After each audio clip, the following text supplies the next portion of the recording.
Kinailangang magbakasyon ng yaya ni Gertrude sa Cebu dahil malubha raw ang kalagayan ng nanay nito. Kung kaya't siya lamang ang nag-aalaga sa anak. Wala tuloy siyang choice kundi pakaharapan si Caleb nang sunduin nito ang bata para sa napag-usapan nilang schedule. Naghihintay sa lobby ang lalaki, nandat na niya ito. Daddy!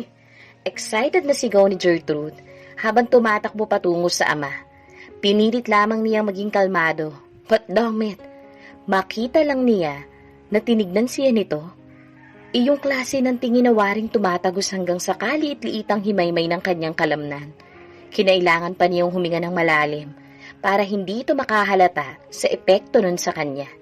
Bakit pa naman kasi napakagwapo nitong si Caleb? Wala ang yaya niya, kaya hindi siya pwedeng mag-overnight sa bahay mo. Aniya, mahirap na, baka maglasing ka at makalimutan mo. Ganyan ba ka-irresponsable ang tingin mo sa akin, ha? Iritadong tanong nito sa kanya. Never akong uminom kapag kasama ko ang anak ko. Basta ihatid mo dito ang bata bago mag-alas 6 ng hapon. Giit niya rito. Saka humalik sa noon ang anak. See you later, my alligator. Niyakap pa niya ng mahigpit ang anak. Mommy, why don't you come with us? Daddy and I are going to watch a movie. Nakangiting sabi ng bata. Saka tumingala sa ama. Right, Dad? Yeah, you can come with us if you want. Kibit balikat na sabi ni Caleb sa kanya. Ngunit nagkunwari siyang hindi niya narinig ang sinabi nito. Sa halip ay inayos ang buhok ng anak at hinawakan ito sa magkabilang pisngi. Anak, Mommy has a lot things to do eh. Maybe some other time, okay?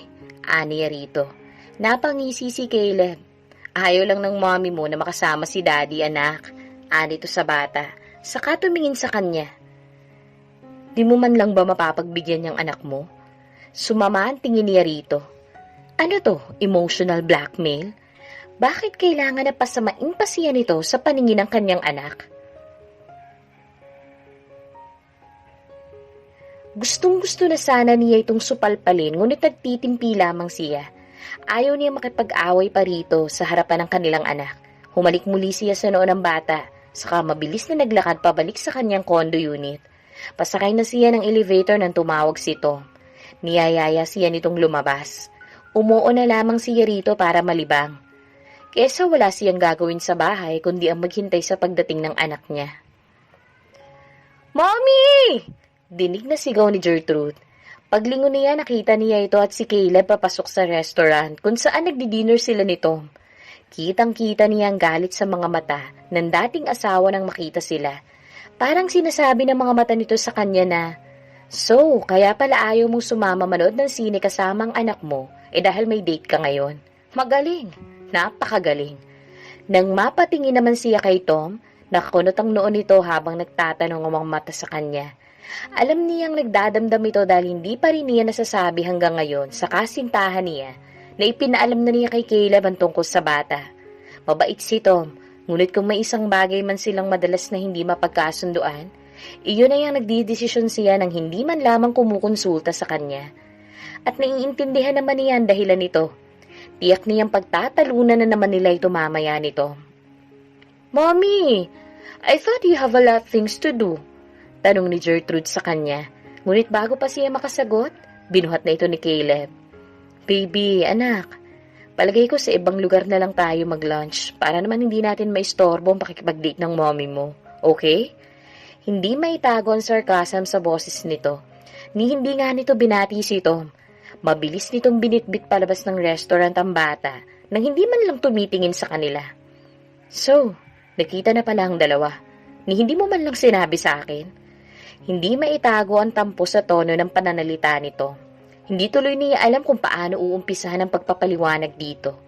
Alam niyang malaking issue ito para kay Tom at hindi naman niya ito masisisi. Kasalanan din naman niya talaga. Tom, sorry if hindi ko nasabi sa iyo tungkol dito ha. Mahinang sabi niya. Yeah, kahit naman kailan hindi ko nakitang gusto mo kung maging parte ng buhay ni Gertrude. Right? That's not true, Tom. Mariing tanggi niya. Ngunit halatang ayaw nitong maniwala sa kanya. Ginagap niya ang isang kamay nito. Tom, mahalaga ka para kay Gertrude. At masaya akong nagkakasundo kayo. Pero naisip kong kailangan rin naman itong makilala ang tunay niyang ama. Ayoko naman dumating ang araw na sisihin niya ako dahil pinagkaitan ko siya ng pagkakataon to know her father. I know I cannot replace Caleb as her father. Pero sana man lang, you consulted me first bago ka nagdesisyon ng tungkol dyan. Minsan naiisip kong hanggang ngayon hindi mo pa rin nakakalimutan yung Caleb na yan. Ginagawa mo lang excuse si Gertrude para mapalapit sa kanya eh. Yamot na sabi nito sa kanya. Alam mong hindi totoo yan. I don't know. Halos paanas lamang nasabi nito.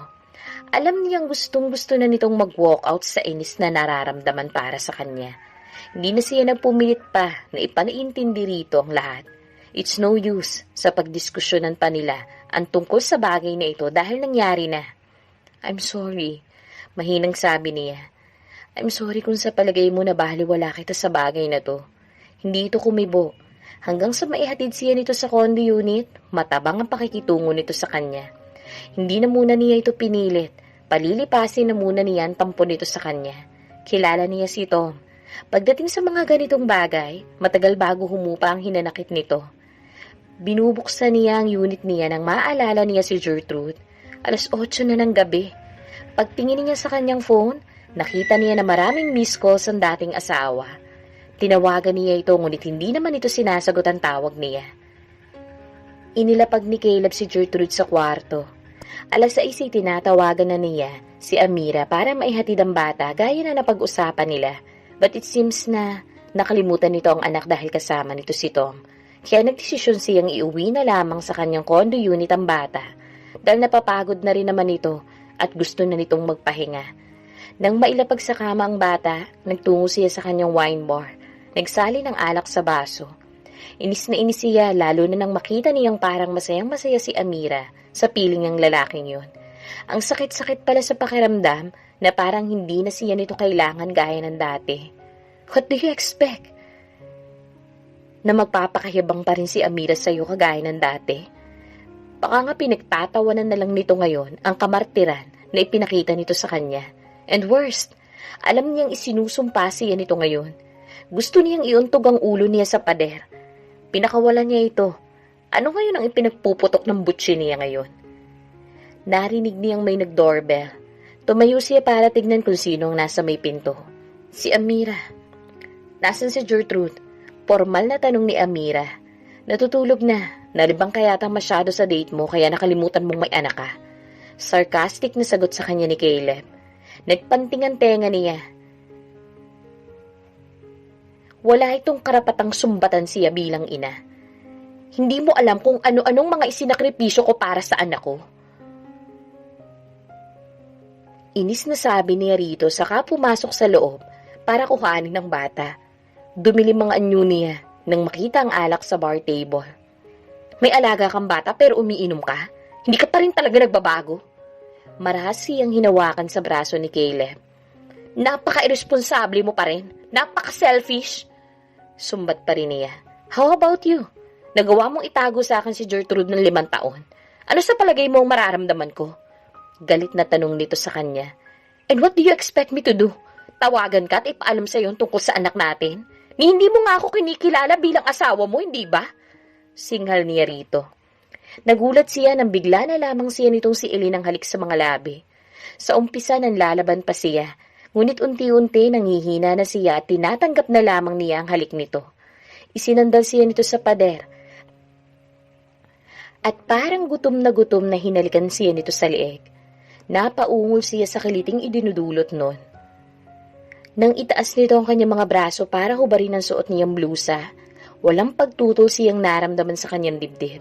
Sa halip ay buong puso siya nagpaubaya kahit na minumura na ng utak niya ang puso niya. Pero mas matimbang talaga ang puso niya eh. Kahit na anong saway niya, ayaw nitong makinig sa utak niya. Sa huli bumigay na rin ang utak niya. Dahil ang totoo, gustong-gusto rin naman niyang sundin ang nararamdaman ng puso niya. Shit! Napaungol siya ng kalasin nito ang suot niyang bra at supsupin ang dungot ng kaliwa niyang dibdib. Hindi niya alam kung saan ipapaling ang kanyang ulo habang napapasabunot rito. Caleb!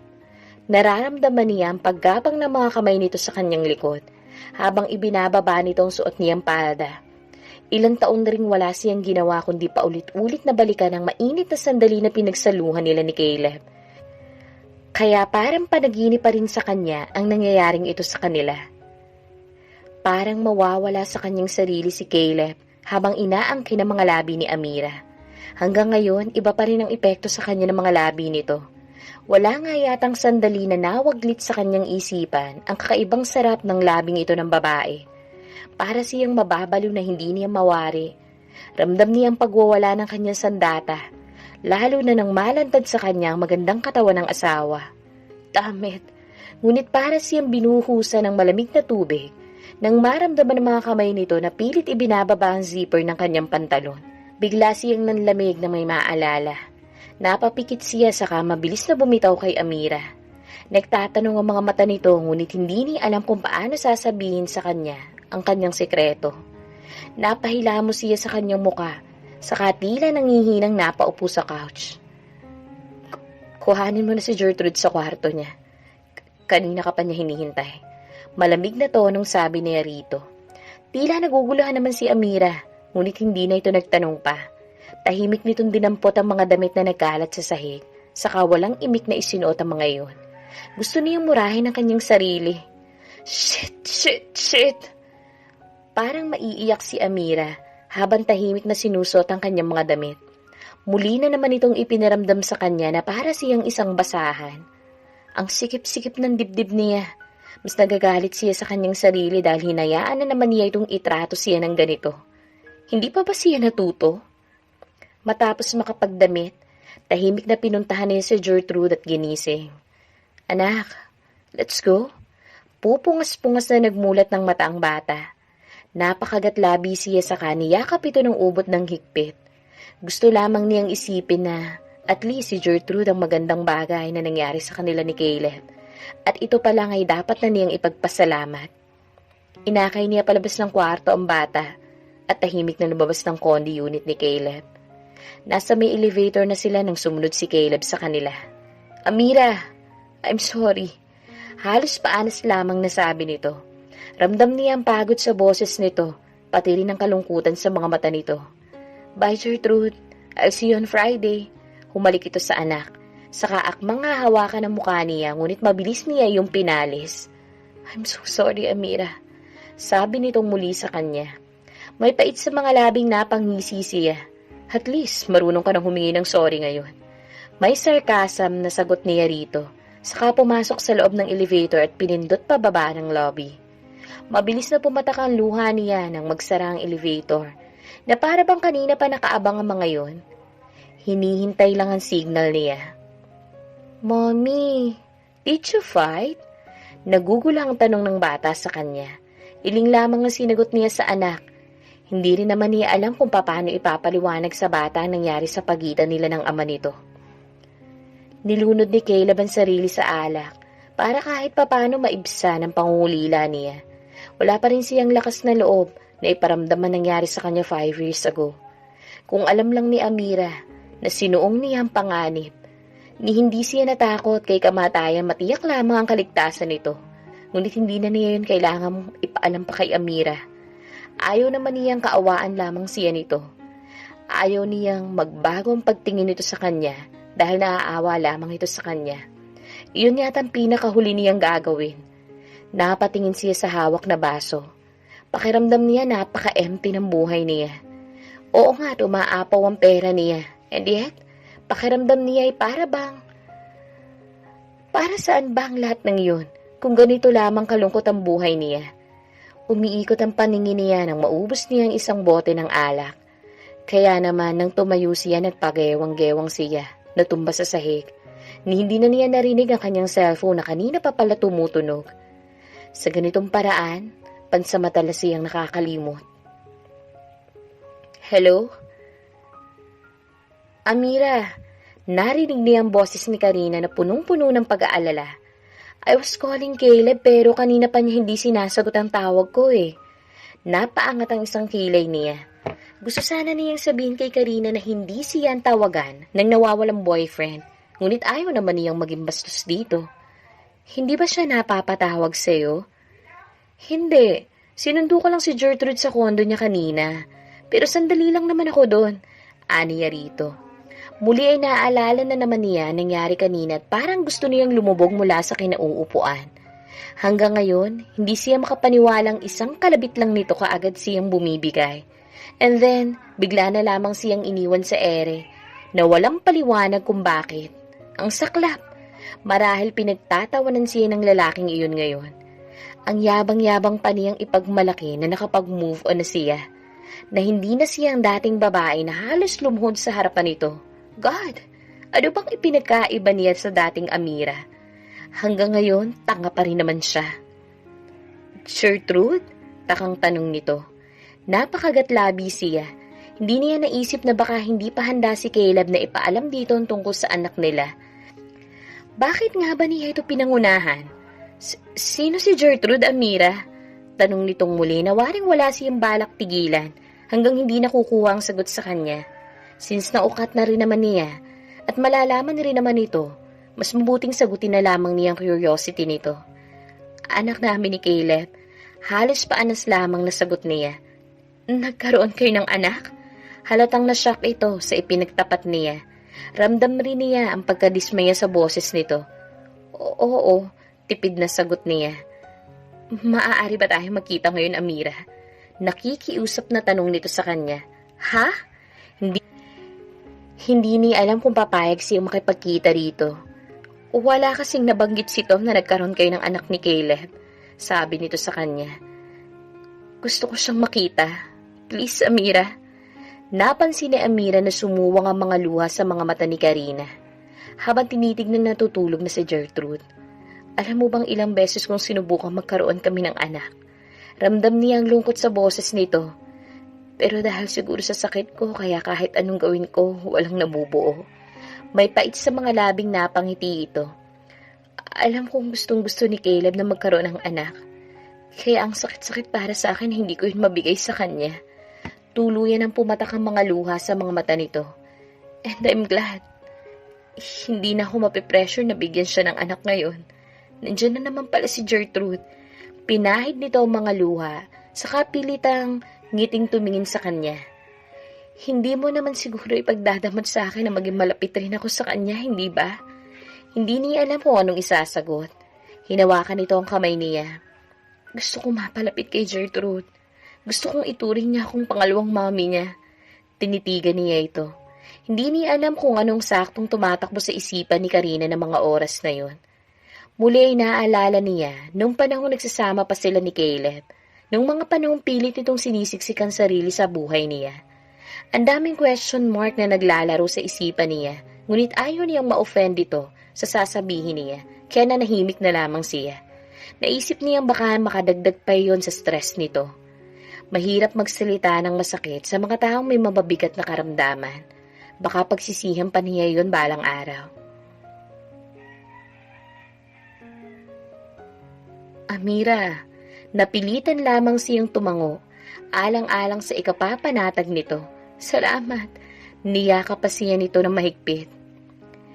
Pupungas-pungas si Caleb ng magising kinabukasan. Pagbukas niya ng pinto, nakita niya si Karina. Nakangiti ito. Sexy-sexy sa suot nitong strapless dress na hanggang hita lamang. Hindi mo sinasagot ang tawag ko kagabi, kaya pinuntahan na kita ng ganito kaaga. Bakit kasi ayaw mo kung bigyan ng duplicate kinang kondo mo? Parang gusto ko na tuloy isiping nagdadala ka rito ng babae kapag wala ako. Umikot lang ang mga eyeballs niya. Umagang-umaga parang gusto naman nitong makipag-away sa kanya. Bakit hindi mo sinabing may anak pala kayo ni Amira? Sita nito sa kanya. Hindi siya nakasagot. Maiintindihan ko naman yun eh. Pero sana ipinaalam mo sa akin para hindi naman ako nagmumukhang tanga. Kailangan ba talaga kay Amira ko pa malaman na may anak kayo? Ano na lang iisipin niya sa akin? Na ginagawa mo lang akong tau-tauhan kagaya ng ginawa mong pagtrato sa kanya noon, ha? My God, Caleb! Kung napapahayag mo si Amira noon na maging martir, ibahin mo ako. Karina, kung pumunta ka lang para makipag-away, please go away. Masyado na ako maraming iniisip para dagdagan mo pa. Inis na sabi niya rito, saka bumalik sa kanyang kwarto. Sinundan naman siya ng babae hanggang doon.